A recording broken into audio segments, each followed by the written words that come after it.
Hi dear students, welcome back to my videos. I am your English teacher M.A. Syed. If you have any queries and any doubts to understanding lesson, you can WhatsApp me to this number, and you can also visit to my YouTube channel and you can watch my all videos. Hi, hello. How are you, sir? I am fine. What about you? I am also fine. What is going on here, sir? I am engaging online classes to my students.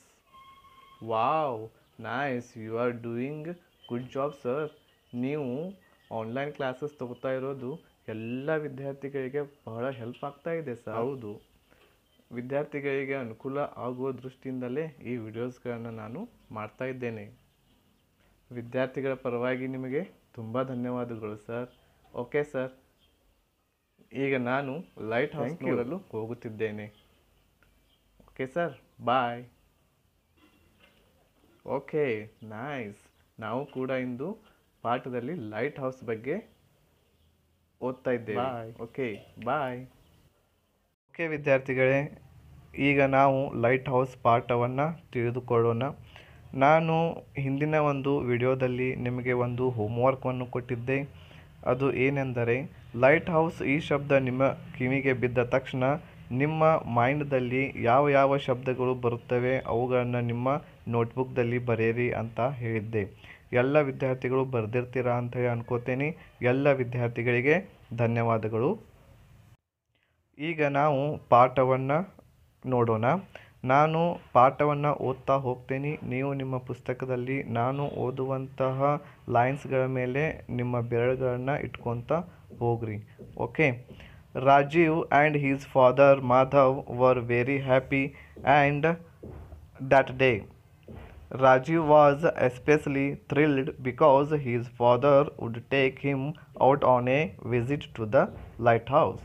They started out in the evening by 5 p.m. and reached the shore by 6 p.m. Madhav pointed out to the lighthouse in the distance. It was a tall, strong building in the shape of a tower with powerful lights at the top. Next paragraph. Rajiv asked his father, "Papa, what is the use of these lighthouses?" Madhav said, "They help the sailors to know where the land is and what place they are near. Sometimes they are on the seashore and sometimes in the sea.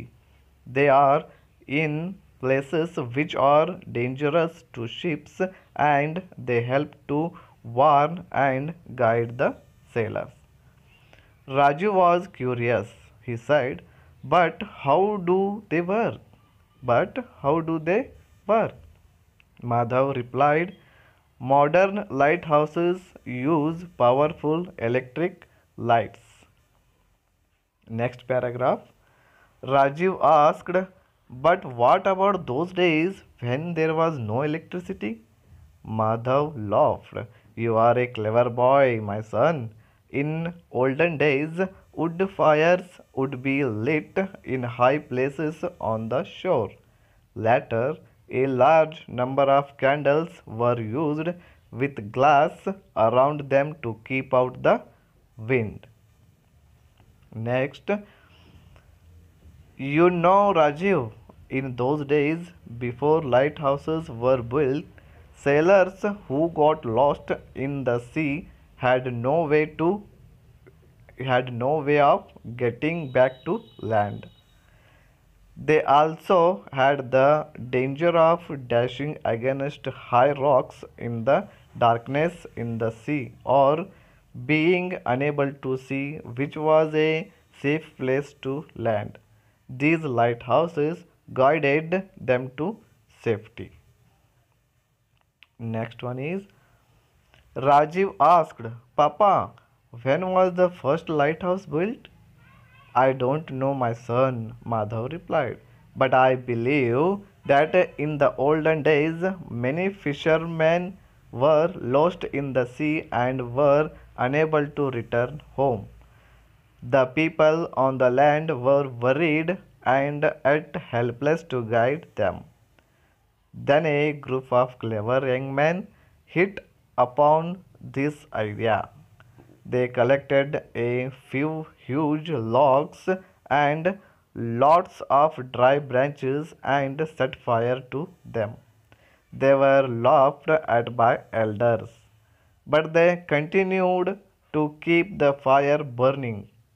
In the early hours of next morning, the fishermen sailed home. They said that they had been guided from the land and saved only because of the light of this fire, which they had seen from a distance. Next paragraph. Rajiv exclaimed, "How clever of the women!" Madhav said, "Yes, now shall we go home after you have your favorite ice cream?" Raju said, "Oh, yes, Papa, thank you." ವಿದ್ಯಾರ್ಥಿಗಳೇ, ನಾವು ಈ ಪಾಠವನ್ನು ಓದಿದ್ವಿ. ನೀವು ಸಹ ಈ ವಿಡಿಯೋವನ್ನು pause ಮಾಡಿ ಒಂದು ಸಲ ಈ ಪಾಠವನ್ನು ಮನಸ್ಸಿನಲ್ಲೇ ಓದ್ಕೊಳ್ರಿ. Okay okay dear students, I hope you have all read the lessons. Now we will move to the new words. ಈ ಪಾಠದಲ್ಲಿ ಬರುವಂತಹ ಹೊಸ ಪದಗಳ ಅರ್ಥವನ್ನು ನಾವು ತಿಳ್ಕೊಳ್ಳೋಣ. ಮೊದಲನೇದಾಗಿ ಲೈಟ್ ಹೌಸ್. ಲೈಟ್ ಹೌಸ್ ಅಂತಂದರೆ ಏನು? ಅದಕ್ಕೆ ಕನ್ನಡದಲ್ಲಿ ದೀಪಸ್ತಂಭ ಅಂತ ಹೇಳ್ತೇವೆ. ಈ ಎಲ್ಲ ಶಬ್ದಗಳನ್ನು ನೀವು ನಿಮ್ಮ ನೋಟ್ಬುಕ್ದಲ್ಲಿ ಬರೆದಿಟ್ಕೊಳ್ರಿ. Okay. Second one is especially. Especially ಅಂತಂದರೆ ವಿಶೇಷವಾಗಿ. Next third one is thrilled. Thrilled ಅಂತಂದರೆ ರೋಮಾಂಚನ. Next visit. ವಿಸಿಟ್ ಅಂತಂದರೆ ಭೇಟಿಯಾಗೋದು, ಭೇಟಿ ಕೊಡೋದಕ್ಕೆ ವಿಸಿಟ್ ಅಂತೇವೆ. Next reach. ರೀಚ್ ಅಂತಂದರೆ ತಲುಪೋದು, ನಾವು ಒಂದು ಸ್ಥಳಕ್ಕೆ ಹೋಗಿ ತಲುಪ್ತೇವಲ್ಲ ಅದಕ್ಕೆ ರೀಚ್ ಅಂತೇವೆ. Next shore. ಶೋರ್ ಅಂತಂದರೆ ದಡ. ಶೋರ್ ಅಂತಂದರೆ ದಡ, ನದಿಯ ದಡ ಇರ್ತೈತಿ, ಸಮುದ್ರದ ದಡ ಇರ್ತೈತಿ, ಅದಕ್ಕೆ ಏನಂತೇವೆ ಇಂಗ್ಲೀಷ್ದಲ್ಲಿ? ಶೋರ್. Next distance. ಡಿಸ್ಟನ್ಸ್ ಅಂತಂದರೆ ದೂರ. Next shape. ಶೇಪ್ ಅಂತಂದರೆ ಆಕಾರ. ಬಹಳಷ್ಟು ನಮೂನೆಯ ಆಕಾರಗಳಿರ್ತಾವೆ. ನಾವು ನಮ್ಮ ಮ್ಯಾಥ್ಸ್ ಕ್ಲಾಸ್ದಲ್ಲಿ ನಾವು ಓದಿರ್ತೀವಿ ಯಾವ್ಯಾವ ಶೇಪ್ ಇರ್ತಾವೆ ಅನ್ನೋದನ್ನು ಒಂದ್ಸಲ ನೆನಪಿಸ್ಕೊಳ್ರಿ. Okay. Next one is tower. Tower ಅಂತಂದರೆ ಗೋಪುರ. ನೀವು ಇದನ್ನು ನೋಡಿರಬಹುದು. ಏನಪ್ಪ ಅಂತಂದ್ರೆ ಈಗ ಏರ್ಟೆಲ್ ಆಗಿರಬಹುದು, ವೊಡಾಫೋನ್ ಆಗಿರಬಹುದು, ಕೆಲವೊಂದಿಷ್ಟು ನೆಟ್ವರ್ಕ್ಗಳ ಟವರ್ಗಳನ್ನು ಮಾಡಿರ್ತಾರೆ ನೋಡ್ರಿ ಊರಿನಲ್ಲಿ. ಸೊ ಅದಕ್ಕೆ ಏನಂತೀವಿ? ಅವು ಟವರ್ಗಳು. ಅವು ಅದಕ್ಕೆ ಕನ್ನಡದಲ್ಲಿ ಗೋಪುರ ಅಂಥೇಳಿ ಹೇಳ್ತೇವೆ. ನೆಕ್ಸ್ಟ್ ಟಾಪ್ ಅಂತಂದರೆ ಅಗ್ರ, ಶಿಖರ, ಎಲ್ಲರಿಗಿಂತ ಮೇಲೆ, ಅದಕ್ಕೇನಂತೀವಿ? ಟಾಪ್. Next sailor. ಸೇಲರ್ ಅಂತಂದರೆ ನಾವಿಕ. ದೋಣಿಯನ್ನು ಅಥವಾ ಹಡಗವನ್ನು ನಡೆಸ್ತಾನಲ್ಲ ಅವನಿಗೇನಂತೀವಿ ನಾವು? ನಾವಿಕ. ನೆಕ್ಸ್ಟ್ ಮುಂದಿನದಾಗಿ ಲ್ಯಾಂಡ್. ಲ್ಯಾಂಡ್ ಅಂತಂದರೆ ಭೂಮಿ. ನೆಕ್ಸ್ಟ್ ಸೀಶೋರ್. ಸೀಶೋರ್ ಅಂತಂದರೆ ಸಮುದ್ರದ ದಡ. ಸಿ ಅಂತಂದರೆ ಸಮುದ್ರ, ಶೋರ್ ಅಂತಂದರೆ ದಡ, ಸಮುದ್ರದ ದಡ, ಅದಕ್ಕೇನಂತೀವಿ ಇಂಗ್ಲೀಷ್ನಲ್ಲಿ? ಸೀಶೋರ್. Next dangerous. ಡೇಂಜರಸ್ ಅಂತಂದರೆ ಅಪಾಯಕಾರಿ. Next curious. ಕ್ಯೂರಿಯಸ್ ಅಂತಂದರೆ ಕುತೂಹಲ. ನಿಮ್ಗೆ ಏನಾದರೂ ಒಂದು ವಿಷಯವನ್ನು ಯಾರಾದರೂ ಹೇಳೋರಿರ್ತಾರೆ, ಆ ವಿಷಯವನ್ನು ಒಂದು ಸ್ವಲ್ಪ ತಡವಾಗಿ ಹೇಳೋರಿದ್ರಂತಂದ್ರೆ ನಿಮ್ಗೆ ಕ್ಯೂರಿಯಸ್ ಇರ್ತೈತಿ, ಕುತೂಹಲ ಇರ್ತೈತಿ, ಏನು ಹೇಳೋರ್ದಾರಪ್ಪ ಅಂತೇಳಿ. ಸೊ ಅದಕ್ಕೆ ಇಂಗ್ಲೀಷ್ನಲ್ಲಿ ನಾವು ಕ್ಯೂರಿಯಸ್ ಅಂತೇಳಿ ಹೇಳ್ತೇವೆ. ನೆಕ್ಸ್ಟ್ ಲಾಫ್ ಅಂತಂದರೆ ನಗು. Next fire. ಫೈರ್ ಅಂತಂದರೆ ಬೆಂಕಿ. Next rock. ರಾಕ್ ಅಂತಂದರೆ ಬಂಡೆಗಲ್ಲು, ದೊಡ್ಡ ದೊಡ್ಡ ಕಲ್ಲುಗಳಿರ್ತಾವಲ್ಲ ಅವುಗಳಿಗೆ ರಾಕ್ ಅಂತೇಳಿ ಹೇಳ್ತೇವೆ. Next built. ಬಿಲ್ಟ್ ಅಂತಂದರೆ ನಿರ್ಮಾಣ ಮಾಡುವುದು, ಕಟ್ಟುವುದು. ಕಟ್ಟುವುದಕ್ಕೆ ಏನಂತೇವೆ ನಾವು? ಬಿಲ್ಟ್ ಅಂಥೇಳಿ ಹೇಳ್ತೇವೆ. Next fisherman. ಫಿಶರ್ಮ್ಯಾನ್ ಅಂತಂದರೆ ಮೀನುಗಾರ. ಮೀನುಗಳನ್ನ ಹಿಡಿತಾರಲ್ಲ ಅವರಿಗೆ ಇಂಗ್ಲೀಷ್ನಲ್ಲಿ ಫಿಶರ್ಮ್ಯಾನ್ ಅಂಥೇಳಿ ಹೇಳ್ತೇವೆ. Next last one is log. Log ಅಂತಂದರೆ ಮರದ ತುಂಡು. ಮರದ ಸಣ್ಣ ಸಣ್ಣ ತುಂಡುಗಳಿರ್ತಾವಲ್ಲ ಅವುಗಳಿಗೆ ಲಾಗ್ ಅಂತೇವಿ. ಎಲ್ಲ ಶಬ್ದಗಳನ್ನು ನೀವು ನಿಮ್ಮ ನೋಟ್ಬುಕ್ದಲ್ಲಿ ಚೆನ್ನಾಗಿ ಬರೆದಿಟ್ಕೊಳ್ರಿ. ಓಕೆ ಓಕೆ ವಿದ್ಯಾರ್ಥಿಗಳೇ, ಈಗ ನಾವು ಪಾಠದ ಅರ್ಥವನ್ನು ತಿಳಿದುಕೊಳ್ಳೋಣ. ಈ ಪಾಠದಲ್ಲಿ ಲೈಟ್ ಹೌಸ್ ಯಾವ ರೀತಿ ಕೆಲಸ ಮಾಡ್ತದೆ, ಆಮೇಲೆ ಅದು ಯಾಕೆ ಉಪಯೋಗವಾಗಿದೆ, ಆಮೇಲೆ ಅದನ್ನು ಯಾಕೆ ಕಟ್ಟುತ್ತಾರೆ ಅನ್ನೋದನ್ನು ಈ ಪಾಠದಲ್ಲಿ ಬಹಳ ಚೆನ್ನಾಗಿ ವಿವರಿಸಿದ್ದಾರೆ. ನೋಡ್ಕೊತ ಹೋಗೋಣ. ಓಕೆ, ಸೊ ಒಂದನೇ ಪ್ಯಾರಾಗ್ರಾಫ್ ನೋಡೋಣ. Rajeev and his father Madhav were very happy that day. ಒಂದು ದಿನ ರಾಜೀವ್ ಮತ್ತು ಮಾಧವ್, ರಾಜೀವ್ ಅಂತೇಳಿ ಒಂದು ಸಣ್ಣ ಹುಡುಗ, ಅವರ ತಂದೆಯ ಹೆಸರು ಮಾಧವ್, ಇವರಿಬ್ಬರು ಏನಪ್ಪ ಅಂತಂದ್ರೆ ಬಹಳ ಒಂದು ದಿನ ಹ್ಯಾಪಿ ಆಗಿದ್ದರು. ಯಾಕೆ ಹ್ಯಾಪಿ ಆಗಿದ್ದರು? Rajeev was especially thrilled because his father would take him out on a visit to the lighthouse. ಅದರೊಳಗೂ ರಾಜೀವ್ ಬಹಳ ಏನಾಗಿದ್ದಪ್ಪ ಅಂತಂದ್ರೆ ಥ್ರಿಲ್ಡ್ ಅಂತಂದ್ರೆ ರೋಮಾಂಚನ ಆಗೋದು. ಆ ರೋಮಾಂಚನ ಆಗಲಿಕ್ಕೆ ಕಾರಣ ಏನಿತ್ತಪ್ಪ ಅಂತಂದ್ರೆ ರಾಜೀವನ ತಂದೆ ಅವನಿಗೆ ಒಂದು ಲೈಟ್ ಹೌಸನ್ನು ತೋರಿಸ್ಲಿಕ್ಕೆ ಕರ್ಕೊಂಡು ಹೋಗಾಮಿದ್ದ. ಅದರ ಸಲುವಾಗಿ ರಾಜೀವ್ ಬಹಳ ಥ್ರಿಲ್ಡ್ ಆಗಿದ್ದ. Next they started out in the evening by 5 PM and reached the shore by 6 PM. ಅವ್ರು ಏನಪ್ಪ ಅಂತಂದ್ರೆ ಆ ಲೈಟ್ ಹೌಸಿಗೆ ಹೋಗಲಿಕ್ಕೆ ಸಂಜೆ 5 ಗಂಟೆಗೆ ಮನೆಯಿಂದ ಬಿಡ್ತಾರೆ. ಆಮೇಲೆ ಅವರು ಆ ಲೈಟ್ ಹೌಸ್ಗೆ ಹೋಗಿ ತಲುಪಲಿಕ್ಕೆ ಎಷ್ಟು ಗಂಟೆ ಆಗ್ತೈತಿ? 6 ಗಂಟೆ ಆಗ್ತೈತಿ. Next Madhav pointed out to the lighthouse in the distance. Madhav ಇದ್ದಾವ ಏನಪ್ಪ ಅಂತಂದ್ರೆ ಇನ್ನೂ ಆ ಲೈಟ್ ಹೌಸಿಗೆ ಹೋಗಿ ತಲುಪಿರಂಗಿಲ್ಲ ಅವರು, ಆವಾಗಲೇ ಅವನು ಪಾಯಿಂಟ್ ಮಾಡಿ ಹೇಳ್ತಾನೆ, ಅಲ್ಲಿದೆ ನೋಡು, ಏನು ಲೈಟ್ ಹೌಸ್ ಅಲ್ಲಿದೆ ನೋಡು ಅಂತೇಳಿ ದೂರದಿಂದಲೇ ತನ್ನ ಕಾರಿನಲ್ಲಿ ತೋರಿಸ್ತಾನೆ ತನ್ನ ಮಗನಿಗೆ. ಅವಾಗ ನೋಡ್ರಿ, it was a tall strong building in the shape of a tower with powerful lights at the top. So ಆ ಬಿಲ್ಡಿಂಗ್ ಯಾವ ರೀತಿ ಕಾಣಕತ್ತಿತ್ತು, ಆ ಲೈಟ್ ಹೌಸ್ ಯಾವ ರೀತಿ ಕಾಣಕತ್ತಿತ್ತು? ಇಟ್ ವಾಸ್ ಎ ಟಾಲ್, ಅದು ಬಹಳಷ್ಟು ಎತ್ತರವಾಗಿತ್ತು. ಆಮೇಲೆ ಬಹಳ ಸ್ಟ್ರಾಂಗ್ ಆಗಿರುವಂಥ ಒಂದು ಬಿಲ್ಡಿಂಗ್ ಇತ್ತು. ಅದರ ಶೇಪ್ ಯಾವ ರೀತಿ ಇತ್ತು, ಅದರ ಆಕಾರ ಯಾವ ರೀತಿ ಇತ್ತು? ಟವರ್ ಥರ ಇತ್ತು. ಅದರ ಶೇಪ್ ಯಾವ ರೀತಿ ಇತ್ತು? ಟವರ್ ಯಾವ ರೀತಿ ಇರ್ತೈತಿ? ಕೆಳಗೆ ಬಹಳಷ್ಟು ಅಡಾಗಲವಾಗಿರ್ತೈತಿ, ಆಮೇಲೆ ಮೇಲೆ ಹೋದಂಗೆ ಏನಾಗ್ತೈತಿ? ಬಹಳ ಸಣ್ಣಗಾಗಿ ಆಗ್ತೈತಿ. ಸೊ ಅದು ಟವರ್ದ ಆಕಾರದಲ್ಲಿ ಆ ಲೈಟ್ ಹೌಸ್ ಇತ್ತು. ಆಮೇಲೆ with powerful lights at the top, ಆಮೇಲೆ ಬಹಳಷ್ಟು ಪವರ್ಫುಲ್ ಇರುವಂತಹ ಲೈಟ್ಸ್ಗಳು ಆ ಲೈಟ್ ಹೌಸ್ದ ಮೇಲೆ ಇತ್ತು. ಲೈಟ್ ಹೌಸ್ದ ಮೇಲೆ ಟಾಪ್ ಮೇಲೆ ಒಂದು ಪವರ್ಫುಲ್ ಆಗಿರ್ತಕ್ಕಂತಹ ಲೈಟ್ಗಳನ್ನು ಸಹ ಇದ್ದು. ಸೊ ಈ ರೀತಿ ಏನಪ್ಪ ಅಂತಂದ್ರೆ ಲೈಟ್ ಹೌಸ್ ಇರ್ತೈತಿ. ಓಕೆ, ನೆಕ್ಸ್ಟ್ ಮುಂದಿನ ಪ್ಯಾರಾಗ್ರಾಫ್ ನೋಡ್ರಿ. Rajeev asked his father. ರಾಜೀವ್ ತನ್ನ ತಂದೆಗೆ ಕೇಳ್ತಾನೆ, ಏನು ಕೇಳ್ತಾನೆ? ಪಾಪ, what is the use of these lighthouses? ಏನಂತ ಹೇಳಿ ಕೇಳ್ತಾನೆ ತನ್ನ ತಂದೆಗೆ ಏನಂತ ಹೇಳಿ ಕೇಳ್ತಾನೆ?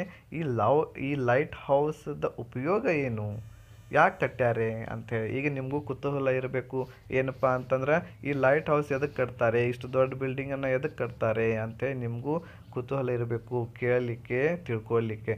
ಸೊ ಅದೇ ರೀತಿ ರಾಜೀವ್ನು ಸಹ ತನ್ನ ತಂದೆಗೆ ಕೇಳ್ತಾನೆ, ಈ ಲೈಟ್ ಹೌಸ್ಗಳನ್ನು ಯಾಕೆ ಕಟ್ತಾರೆ, ಅದರಿಂದ ಏನು ಯೂಸ್ ಇದೆ ನಮಗೆ ಅಂಥೇಳಿ ಪ್ರಶ್ನೆಯನ್ನು ಕೇಳ್ತಾನೆ. ಆವಾಗ ಮಾಧವ್ ಸೇಡ್, ಅವ್ರ ತಂದೆ ಹೇಳ್ತಾನೆ, ಏನು ಹೇಳ್ತಾನೆ?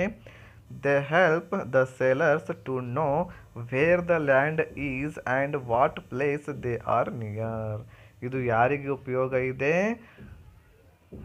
ಸೇಲರ್ಸ್ಗಳಿಗೆ ಉಪಯೋಗ ಇದೆ. ಸೇಲರ್ಸ್ ಅಂತಂದರೆ ನಾವಿಕರಿಗೆ ಹೆಲ್ಪ್ ಮಾಡ್ತೈತೆ. ಅದು ಯಾವುದು? ಲೈಟ್ ಹೌಸ್ ಹೆಲ್ಪ್ ಮಾಡ್ತೈತಿ. ಯಾವ ರೀತಿ ಹೆಲ್ಪ್ ಮಾಡ್ತೈತಿ? ಆ ನಾವಿಕರು ಸಮುದ್ರದಲ್ಲಿ ಇದ್ದಾಗ ನಾವು ಎಲ್ಲಿಗೆ ಇದ್ದೇವೆ, ಎಲ್ಲಿ ಇದ್ದೇವೆ ಅನ್ನೋದನ್ನು ಗುರುತಿಸ್ಲಿಕ್ಕೆ ಏನಪ್ಪ ಅಂತಂದ್ರೆ ಲೈಟ್ ಹೌಸ್ ಸೇಲರ್ಸ್ಗಳಿಗೆ ಹೆಲ್ಪ್ ಮಾಡ್ತೈತಿ. ಈಗ ನೋಡಿರಿ, ನಾವು ಸಮುದ್ರ ನಡುವೆ ಹೋದ್ವಿ ಅಂತಂದ್ರೆ ಅಲ್ಲಿ 4 ಕಡೆ ನೋಡಿದಾಗ ಎಲ್ಲ ನೀರನ್ನ ಕಾಣ್ತಿರ್ತೈತೆ, ನಮಗೆ ಯಾವುದೇ ರೀತಿಯ ಭೂಮಿ ಕಾಣೋದೇ ಇಲ್ಲ. ಅದ್ರ ಸಲುವಾಗಿ ಆ ಸೇಲರ್ಸ್ಗಳು ಎಲ್ಲಿಗೆ ಹೋಗಬೇಕು, ನಮ್ಮ ಮನೆ ಎಲ್ಲೈತಿ, ನಾವು ಯಾವ ದಡವನ್ನು ಸೇರಬೇಕು ಅನ್ನೋದನ್ನು ಅವರಿಗೆ ಗೊತ್ತಾಗೋದಿಲ್ಲ. ಅದ್ರ ಸಲುವಾಗಿ ಏನಪ್ಪ ಅಂತಂದ್ರೆ ಆ ಲೈಟ್ ಹೌಸ್ ನೋಡೋದರ ಮುಖಾಂತರ ನಾವು ಎಲ್ಲಿದ್ದೇವೆ, ಯಾವ ದಿಕ್ಕಿನಲ್ಲಿ ನಾವು ನಮ್ಮ ದೋಣಿಯನ್ನು ಸಾಗಿಸಬೇಕು ಎನ್ನುವುದನ್ನು ಅವರು ತಿಳ್ಕೊತಾರೆ. Sometimes they are on the seashore and sometimes in the sea. ಕೆಲವೊಂದಿಷ್ಟು ಸಮಯದಲ್ಲಿ ಆ ಲೈಟ್ ಹೌಸಸ್ಗಳನ್ನು ಎಲ್ಲೆಲ್ಲಿ ಕಟ್ಟಿರ್ತಾರೋ? ಸೀಶೋರ್ದಲ್ಲಿ ಕಟ್ಟಿರ್ತಾರೆ. ಸೀಶೋರ್ ಅಂತಂದ್ರೆ ಸಮುದ್ರದ ದಡದಲ್ಲಿ ಆ ಲೈಟ್ ಹೌಸನ್ನು ಕಟ್ಟಿರ್ತಾರೆ. ಆಮೇಲೆ ಕೆಲವೊಂದಿಷ್ಟು ಸಮಯದಲ್ಲಿ ಎಲ್ಲಿರ್ತಾವವು? ಸಮುದ್ರ ಒಳಗನ ಕಟ್ಟಿರ್ತಾರೆ. ಹೌದಾ, ಕೆಲವೊಂದಿಷ್ಟು ಸಮಯದಲ್ಲಿ ಆ ಲೈಟ್ ಹೌಸ್ಗಳನ್ನ ಸಮುದ್ರದ ಒಳಗನ ಕಟ್ಟಿರ್ತಾರೆ. ಈಗ ನೀವು ಒಂದು ಫಿಲ್ಮವನ್ನು ನೋಡಿರ್ಬೋದು, ಯಾವುದಪ್ಪ ಅಂತಂದ್ರೆ ಟೈಟಾನಿಕ್. ಟೈಟಾನಿಕ್ ಇದು ಒಂದು ಇಂಗ್ಲೀಷ್ ಮೂವಿ ಇದೆ, ಫಿಲ್ಮ್ ಇದೆ, ಬಹಳ ಚೆನ್ನಾಗಿದೆ. ಅದರಲ್ಲಿ ತೋರ್ಸ್ಯಾರ ಏನಪ್ಪ ಅಂತಂದ್ರೆ ಟೈಟಾನಿಕ್ ಯಾವ ರೀತಿ ಹೋಗಿ ಒಂದು ದೊಡ್ಡ ಬಂಡೆಗೆ, ಬರ್ಫದ ಐಸ್ ಬಂಡೆ ಇರ್ತೈತೆ ಅದು, ಆ ಐಸ್ ಬಂಡೆಗೆ ಹೋಗಿ ಡಿಕ್ಕಿ ಹಾಯೋದರಿಂದ ಆ ಕೆಳಗೆ ಸೀಳ್ತೈತೆ ಅದು. ಆ ದೋಣಿ, ಟೈಟಾನಿಕ್ ದೋಣಿ ಕೆಳಗೆ ಸೀಳ್ತೈತೆ. ಸೀಳೋದರಿಂದ ಕೆಳಗದಿಂದ ನೀರು ತುಂಬ್ಕೊಂತ ಬಂದು ಆ ಟೈಟಾನಿಕ್ ಸಂಪೂರ್ಣ ಹಡಗನ ಏನಾಗ್ಬಿಡ್ತೈತಿ, ಮುಳುಗ್ತೈತಿ. ಸೊ ಈ ರೀತಿ ಮುಂದೆ ಯಾವುದೇ ದೊಡ್ಡ ಅನಾಹುತ ಆಗಬಾರ್ದು ಎನ್ನುವ ಒಂದು ದೃಷ್ಟಿಯಿಂದ ಈ ಲೈಟ್ ಹೌಸ್ಗಳನ್ನು ಸಮುದ್ರದ ದಡದಲ್ಲಿ ಮತ್ತು ಸಮುದ್ರದ ಒಳಗೆ ಕಟ್ಟುತ್ತಾರೆ. They are in places which are dangerous to ships and they help to warn and guide the sailors. So ಇವು ಏನು ಮಾಡ್ತಾವು, ಡೇಂಜರ್ ಇರುವಂತಹ ಯಾವುದು ಸ್ಥಳ ಇದೆ ಅನ್ನೋದನ್ನು ಆ ಸೇಲರ್ಸ್ಗಳಿಗೆ ಸೂಚನೆಯನ್ನು ಕೊಡ್ತಾವೆ. ಈಗ ಸಮುದ್ರದಲ್ಲಿ ನೋಡ್ರಿ, ಒಂದು ದೊಡ್ಡ ಬಂಡೆ ಇದೆ, ರಾತ್ರಿ ಹೊತ್ತಿನಲ್ಲಿ ಹೋಗ್ತಿರ್ತಾರೋ. ಸೊ ಸಮುದ್ರದಲ್ಲಿ ಆ ದೋಣಿ ಹೋಗುವಾಗ, ಶಿಪ್ ಹೋಗುವಾಗ ಆ ದೊಡ್ಡ ಬಂಡೆ ಮುಂದೆ ಇತ್ತಂದ್ರೆ ರಾತ್ರಿ ಹೊತ್ತಿನಲ್ಲಿ ಆ ಶಿಪ್ನವರಿಗೆ ಕಾಣೋದಿಲ್ಲ, ಸೇಲರ್ಗಳಿಗೆ ಕಾಣೋದಿಲ್ಲ. ಆ ಸಮಯದಲ್ಲಿ ಅವರು ಹೋಗಿ ಆ ಬಂಡೆಗೆ ಡ್ಯಾಶ್ ಹೊಡೆಯೋದ್ರ ಮುಖಾಂತರ ಅಲ್ಲಿ ದೊಡ್ಡ ಅನಾಹುತ ಆಗುವ ಸಂಭವ ಇರ್ತೈತಿ. ಆದ ಕಾರಣ ಆ ಏನು ದೊಡ್ಡ ಬಂಡೆ ಇರ್ತೈತಲ್ಲ, ಆ ದೊಡ್ಡ ಬಂಡೆಯ ಮೇಲೆ ಸಮುದ್ರದೊಳಗನ ಏನು ಮಾಡ್ತಾರೋ ಈ ರೀತಿ ಇರುವಂತಹ ಲೈಟ್ ಹೌಸ್ಗಳನ್ನು ಕಟ್ತಾರೆ. ಆ ಲೈಟನ್ನು ನೋಡೋದ್ರ ಮುಖಾಂತರ ಅವ್ರು ತಿಳ್ಕೊತಾರೆ, ಅಲ್ಲಿ ಏನಿದೆ, ಡೇಂಜರ್ ಇದೆ. ಸೊ ಅದನ್ನು ಬಿಟ್ಟು ನಾವೇನು ಮಾಡಬೇಕು, ನಮ್ಮ ಶಿಪ್ಪನ್ನು ಬೇರೆ ದಾರಿಯಿಂದ ತಗೊಂಡು ಹೋಗಬೇಕು ಅನ್ನೋದನ್ನು ತಿಳ್ಕೊತಾರೆ ಎಲ್ಲ ಸೇಲರ್ಸ್ಗಳು. ಮುಂದೆ ರಾಜೀವ್ ವಾಸ್ ಕ್ಯೂರಿಯಸ್. ರಾಜೀವ್ ಬಹಳಷ್ಟು ಏನಾಗಿರ್ತಾನೆ, ಕ್ಯೂರಿಯಸ್ ಆಗ್ತಾನೆ. ಓಕೆ, ಏನು ಕೇಳ್ತಾನೆ ಮುಂದೆ? He said, but how do they work? ಅವು ಕೆಲಸ ಹೆಂಗೆ ಮಾಡ್ತಾವು, ಯಾವುವು ಲೈಟ್ ಹೌಸಸ್ಗಳು ಯಾವ ರೀತಿ ಕೆಲಸ ಮಾಡ್ತಾವು ಅಂತ ಕೇಳಿದಾಗ ಅವಾಗ ಮಾಧವ್ ಹೇಳ್ತಾನೆ, ಏನು ಹೇಳ್ತಾನೆ? Modern light houses use powerful electric lights.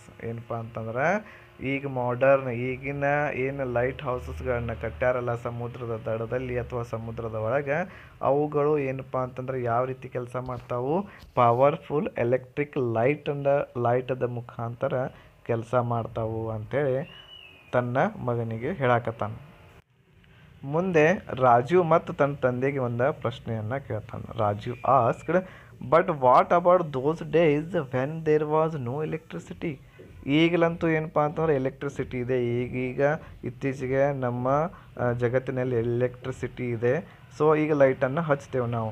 ಆದರೆ ಮೊದಲಿನ ಕಾಲದಲ್ಲಿ ಎಲೆಕ್ಟ್ರಿಸಿಟಿನೇ ಇದ್ದಿಲ್ಲ, ಅವಾಗ ಹೆಂಗೆ ವರ್ಕ್ ಮಾಡ್ತಿತ್ತು ಇದು ಲೈಟ್ ಹೌಸ್ ಅಂಥೇಳಿ ತನ್ನ ತಂದೆಗೆ ಕೇಳ್ತಾನೆ. ಅವಾಗ ಮಾಧವ್ ಲಾಫ್ಡ್. ಅವಾಗ ತನ್ನ ಮಗ ಕೇಳುವಂತಹ ಪ್ರಶ್ನೆಯನ್ನು ಕೇಳಿ ಮಾಧವ ನಗ್ತಾನೆ. ಅವಾಗ ನೋಡ್ರಿ ಏನು ಹೇಳ್ತಾನೆ, ಯು ಆರ್ ಎ ಕ್ಲೆವರ್ ಬಾಯ್ ಮೈ ಸನ್. ಅವಾಗ ಹೇಳ್ತಾನೆ, ನೀನು ಭಾಳ ಜಾಣ ಇದ್ದಿ ಅಂಥೇಳಿ ಹೇಳ್ತಾನೆ ತನ್ನ ಮಗನಿಗೆ. In olden days wood fires would be lit in high places on the shore. Later, a large number of candles were used with glass around them to keep out the wind. So ಮೊದಲಿನ ಕಾಲದಲ್ಲಿ electricity ಇದ್ದಿಲ್ಲ. ಅವಾಗ ಹೆಂಗೆ ಮಾಡ್ತಿದ್ರು ಅಂತಂದ್ರೆ, ಸಮುದ್ರದ ದಡ ಇರ್ತಿತ್ತಲ್ಲ, ಸಮುದ್ರದ ದಡದಲ್ಲಿ ಏನು ಮಾಡ್ತಿದ್ರು, ಕೆಲವೊಂದಿಷ್ಟು ಕಟ್ಟಿಗೆಗಳನ್ನು ಬೆಂಕಿ ಹಚ್ತಿದ್ರು. ಕಟ್ಟಿಗೆಗಳಿಗೆ ಬೆಂಕಿ ಹಚ್ಚಿ ಎತ್ತರವಾಗಿರ್ತಕ್ಕಂಥ ಪ್ರದೇಶದ ಒಂದು ಸ್ಥಳದಲ್ಲಿ ಆ ಕಟ್ಟಿಗೆಯನ್ನು ಇಡ್ತಿದ್ರು. ಸೊ ಆ ಬೆಂಕಿಯನ್ನು ನೋಡ್ತಿದ್ರು ಆ ನಾವಿಕರು. ಏನು ನೋಡ್ತಿದ್ರು, ಮೊದಲಿನ ಕಾಲದಲ್ಲಿ ಬೆಂಕಿಯನ್ನು ನೋಡಿ ತಮ್ಮ ದಡವನ್ನು ಸೇರ್ತಿದ್ರು. ಆಮೇಲೆ ಬರ್ತಾ ಏನು ಮಾಡಿದರು, ಲಾರ್ಜ್ ನಂಬರ್ ಆಫ್ ಕ್ಯಾಂಡಲ್ಸ್ಗಳನ್ನು ಯೂಸ್ ಮಾಡಕತ್ತರು. ಬಹಳಷ್ಟು ಕ್ಯಾಂಡಲ್ಸ್ಗಳನ್ನು ಹಚ್ಚಾಕತ್ರು ಎತ್ತರ ಪ್ರದೇಶದಲ್ಲಿ. ಕ್ಯಾಂಡಲ್ಸ್ಗಳನ್ನು ಹಚ್ಚಿ ಆ ಕ್ಯಾಂಡಲ್ಸ್ಗಳ ಅರೌಂಡಿಂಗ್ ಏನು ಮಾಡಕತ್ತರು, ಸುತ್ತಮುತ್ತಲು ಎಲ್ಲ ಗ್ಲಾಸ್ಗಳನ್ನ ಯೂಸ್ ಮಾಡಿದರು. ಗ್ಲಾಸ್ಗಳನ್ನ ಯಾಕೆ ಯೂಸ್ ಮಾಡಿದರು ಕ್ಯಾಂಡಲ್ ಸುತ್ತಮುತ್ತ? ಯಾಕಂತಂದ್ರೆ ಆ ಸಮುದ್ರದ ದಡದಲ್ಲಿ ಬಹಳಷ್ಟು ಗಾಳಿ ಇರುವುದರಿಂದ ಕ್ಯಾಂಡಲ್ಸ್ಗಳು ಆರಿ ಹೋಗುವ ಚಾನ್ಸಸ್ ಇರ್ತಿತ್ತು. ಅದರ ಸಲುವಾಗಿ ಸೈಡಿಗೆಲ್ಲ ಏನು ಮಾಡಕತ್ತರು, ಗ್ಲಾಸಸ್ಗಳನ್ನು ಹಾಕಾಕತ್ರು. ಇದರಿಂದ ಏನಾಗ್ತಿತ್ತು, ಆ ಕ್ಯಾಂಡಲ್ಸ್ಗಳು ಆರ್ತಿದ್ದಿಲ್ಲ. ಈ ರೀತಿ ಏನಪ್ಪ ಅಂತಂದ್ರೆ ಮೊದಲಿನ ಕಾಲದಲ್ಲಿ ಎಲೆಕ್ಟ್ರಿಸಿಟಿ ಇದ್ದಿಲ್ಲ, ಅವಾಗ ಈ ರೀತಿ ಲೈಟ್ ಹೌಸಸ್ಗಳು ಕೆಲಸ ಮಾಡ್ತಿದ್ದು ಅಂಥೇಳಿ ಮಾಧವ್ ಇದ್ದವ ತನ್ನ ಮಗನಿಗೆ ಹೇಳ್ತಾನೆ. ಓಕೆ, ಮುಂದಿನ ಪ್ಯಾರಾಗ್ರಾಫ್ ನೋಡ್ರಿ. You know, Rajiv, in those days before lighthouses were built, sailors who got lost in the sea had no way to getting back to land. ನೋಡ್ರಿ ಏನು ಹೇಳಕತ್ತಾನಪ್ಪ ಅಂತಂದ್ರೆ ರಾಜೀವನಿಗೆ ಏನು ಹೇಳಕತ್ತಾನು, ಮಾಧವ್ ಇದ್ದವ. ರಾಜೀವ್, ಮೊದಲಿನ ಕಾಲದಲ್ಲಿ ಏನಪ್ಪ ಅಂತಂದ್ರೆ ಲೈಟ್ ಹೌಸಸ್ ಇದ್ದಿಲ್ಲಲ್ಲ, ಆಗಿನ ಕಾಲದಲ್ಲಿ ಏನಪ್ಪ ಅಂತಂದ್ರೆ ಸೇಲರ್ಸ್ಗಳು, ನಾವಿಕರು ಸಮುದ್ರದಲ್ಲಿ ಮೀನು ಹಿಡಿಲಿಕ್ಕೆ ಅಥವಾ ಪ್ರಯಾಣ ಮಾಡಲಿಕ್ಕೆ ಹೋಗ್ತಿದ್ರಲ್ಲ, ಅವಾಗ ಅವರು ತಮ್ಮ ದಾರಿಯನ್ನು ತಪ್ಪಿಸ್ಕೊಂಡು ಹೊಳೆ ಭೂಮಿಗೆ ಬರ್ತಿದ್ದಿಲ್ಲ, ತಮ್ಮ ಊರಿಗೆ ಅಥವಾ ತಮ್ಮ ಸ್ಥಳಕ್ಕೆ ಬರ್ತಿದ್ದಿಲ್ಲ. ಅಲ್ಲೇ ಏನಾಗ್ತಿದ್ರಪ್ಪ ಅಂತಂದ್ರೆ ಸತ್ತು ಹೋಗ್ತಿದ್ರು ಅಥವಾ ಅಲ್ಲೇ ತಮ್ಮ ಹಾದಿಯನ್ನು ಕಳ್ಕೊಂಡು ಅಲ್ಲೇ ಜೀವವನ್ನು ಬಿಡ್ತಿದ್ರು, ಹೊಳೆ ಬರ್ತಿದ್ದಿಲ್ಲ ಅಂತೇಳಿ ರಾಜೀವ್ನಿಗೆ ಹೇಳಕತ್ತಾನೆ. They also had the danger of dashing against high rocks in the darkness in the sea or being unable to see which was a safe place to land. These lighthouses guided them to safety. ಆವಾಗ ಮುಂದೇನು ಹೇಳಕತ್ತಾನಪ್ಪ ಅಂತಂದ್ರೆ, ರಾತ್ರಿ ಹೊತ್ತಿನಲ್ಲಿ ಹೋಗುವಾಗ ದೊಡ್ಡ ದೊಡ್ಡ ಬಂಡೆಗಳಿಗೆ ಏನಪ್ಪ ಅಂತಂದ್ರೆ ಆ ಶಿಪ್ಸ್ಗಳು ಹೋಗಿ ಡ್ಯಾಶ್ ಹೊಡೆಯುವಂತಹ ಸಂಭವ ಇರ್ತಿತ್ತು. ಆದ್ದರಿಂದ ಅಲ್ಲೇ ಆ ಒಂದು ಶಿಪ್ ಏನಾಗ್ತಿತ್ತು, ಮುಳುಗಿ ಹೋಗ್ತಿತ್ತು ಅಂಥೇಳಿ ಹೇಳಕತ್ತಾನೆ. ಈ ರೀತಿ these lighthouses guided them to safety. ಈ ರೀತಿ ಏನಪ್ಪ ಅಂತಂದ್ರೆ ಲೈಟ್ ಹೌಸ್ ಕಟ್ಟೋದರಿಂದ ನಾವಿಕರಿಗೆ ಒಂದು ಗೈಡ್ ಮಾಡ್ತವೆ ಸೇಫ್ಟಿಯಾಗಿ ಬರೋದಕ್ಕೆ ಮರಳಿ ಅಂಥೇಳಿ ಮಾಧವ್ ಇದ್ದವ ತನ್ನ ಮಗ ರಾಜನಿಗೆ ಹೇಳಕತ್ತ. ಮುಂದಿನ ಪ್ಯಾರಾಗ್ರಾಫ್. ರಾಜೀವ್ ಆಸ್ಕ್ಡ್, ಮತ್ತು ರಾಜೀವ್ ಕೇಳ್ತಾನೆ ನೋಡ್ರಿ ಏನಂತೇಳಿ, ಪಾಪಾ when was the first light house built? ಏನು ಕೇಳಕತ್ತಾನೆ, ಮೊಟ್ಟ ಮೊದಲನೆಯ ಲೈಟ್ ಹೌಸ್ ಯಾವಾಗ ಕಟ್ಟಿದ್ರು ಅಂಥೇಳಿ ಕೇಳಕತ್ತಾನೆ. ಅವಾಗ ನೋಡ್ರಿ ಆ ತಂದೆ ಹೇಳಕತ್ತಾನೆ, ಇನ್ನು I don't know my son, Madhav replied. ತಂದೆ ಹೇಳಕತ್ತಾನೆ, ನನಗೂ ಗೊತ್ತಿಲ್ಲಪ್ಪ ಯಾವಾಗ ಮೊಟ್ಟ ಮೊದಲು ಲೈಟ್ ಹೌಸ್ ಕಟ್ಟಿದ್ರು ಅಂತೇಳಿ ಹೇಳಕತ್ತಾನೆ. But I believe that in the olden days many fishermen were lost in the sea and were unable to return home. ಆದರೆ ಮೊದಲಿನ ಕಾಲದಲ್ಲಿ ಏನಪ್ಪ ಅಂತಂದ್ರೆ ಬಹಳಷ್ಟು ನಾವಿಕರು ದೋಣಿಯನ್ನು ತಗೊಂಡು ಸಮುದ್ರದಲ್ಲಿ ಹೋಗ್ತಿದ್ರು, ಆದರೆ ಮರಳಿ ತಮ್ಮ ಮನೆಗೆ ಬರ್ತಿದ್ದಿಲ್ಲ. ಯಾಕಂತಂದರೆ ದಡ ಎಲ್ಲಿದೆ ಅನ್ನೋದು ಅವರಿಗೆ ಗೊತ್ತಾಗದೆ ಕಾರಣದಿಂದ ಮನೆಗೆ ರಿಟರ್ನ್ ಬರ್ತಿದ್ದಿಲ್ಲ. The people on the land were worried and at helpless to guide them. ಇಲ್ಲಿ ದಡದ ಮೇಲೆ ಇರುವಂತಹ ಮನೆಯಲ್ಲಿರುವಂತಹ ಜನ ಏನಪ್ಪ ಅಂತಂದ್ರೆ ಬಹಳಷ್ಟು ವರ್ರಿ ಆಗ್ತಿದ್ರು. ಯಾಕಂತಂದ್ರೆ ನಾವಿಕರು ಏನು ಹೋಗ್ಯಾರಲ್ಲ ಸಮುದ್ರದಲ್ಲಿ, ಅವರು ಹೊಳೆ ಬರ್ತಿದ್ದಿಲ್ಲ. ಆಮೇಲೆ ಅವ್ರಿಗೆ ಯಾವ ರೀತಿ ಗೈಡ್ ಮಾಡಬೇಕು ಅನ್ನೋದನ್ನು ಅವರಿಗೆ ಒಂದು ಚಿಂತಾಗ್ರಸ್ತ ಆಗಿತ್ತು. Then a group of clever young men hit upon this idea. They collected a few huge logs and lots of dry branches and set fire to them. ಅವಾಗೇನಪ್ಪ ಅಂತಂದ್ರೆ ಅಲ್ಲಿರ್ತಕ್ಕಂಥ ಕೆಲವೊಂದಿಷ್ಟು ಯುವಕರು ಏನು ಮಾಡ್ತಾರೆ, ಒಂದಿಷ್ಟು ಕಟ್ಟಿಗೆಗಳನ್ನು ತಗೋತಾರೆ. ಆಮೇಲೆ ದೊಡ್ಡ ದೊಡ್ಡ ಉದ್ದ ಇರುವಂಥ ಕಟ್ಟಿಗೆಗಳನ್ನು ತಗೊಂಡು ಅವುಗಳಿಗೆ ಬೆಂಕಿ ಹಚ್ಚಿ ಸಮುದ್ರದ ದಡದಲ್ಲಿ ಇಡ್ತಾರೆ. They were laughed at by elders. ಈ ರೀತಿ ಯುವಕರು ಮಾಡುವುದನ್ನು ನೋಡಿ ಅಲ್ಲಿರ್ತಕ್ಕಂಥ ಹಿರಿಯರು ನಗುತ್ತಾರೆ. ಯಾಕೆ ನಗ್ತಾರೆ, ಏನು ಮಾಡಕತ್ತೀರಿ ನೀವು, ಇದರಿಂದ ಏನು ಉಪಯೋಗ ಆಗ್ತೈತಿ, ಇದರಿಂದ ಏನೂ ಉಪಯೋಗ ಆಗೋದಿಲ್ಲ ಅಂಥೇಳಿ ನಗ್ತಾರೆ. But they continued to keep the fire burning. ಆದರೆ ಅವ್ರು ಏನಪ್ಪ ಅಂತಂದ್ರೆ ಅವರು ನಗಲಿ, ಆದರೆ ನಾವು ನಮ್ಮ ಕೆಲಸವನ್ನು ನೋಡೋಣ ಇದರಿಂದ ಏನಾದರೂ ಉಪಯೋಗ ಆಗ್ತೈತೇನು ಅಂಥೇಳಿ ಅವರು ಬೆಳಕು ಆಗುವವರೆಗೂ, ಮುಂಜಾನೆ ಆಗುವವರೆಗೂ ರಾತ್ರಿ ಎಲ್ಲ ಕಟ್ಟಿಗೆಗಳಿಗೆ ಬೆಂಕಿ ಹಚ್ತಾ ಇರ್ತಾರೆ. In the early hours of next morning the fisherman sailed home. ಆಮೇಲೆ ಏನಪ್ಪ ಅಂತಂದ್ರೆ ಆ ಒಂದು ಅವರು ಮಾಡಿರ್ತಕ್ಕಂತಹ ಒಂದು ಐಡಿಯಾದಿಂದ ಅಲ್ಲಿರ್ತಕ್ಕಂಥ ಫಿಶರ್ಮೆನ್ ಏನಪ್ಪ ಅಂತಂದ್ರೆ ಮರಳಿ ತಮ್ಮ ಮನೆಗೆ ಬರ್ತಾರೆ. ಅವಾಗ ನೋಡ್ರಿ ಏನು ಹೇಳ್ತಾರೆ ಅವರು, ಫಿಶರ್ಮೆನ್ ಏನು ಹೇಳ್ತಾರೆ, they said that they had been guided from the land and saved only because of the light of this fire which they had seen from a distance.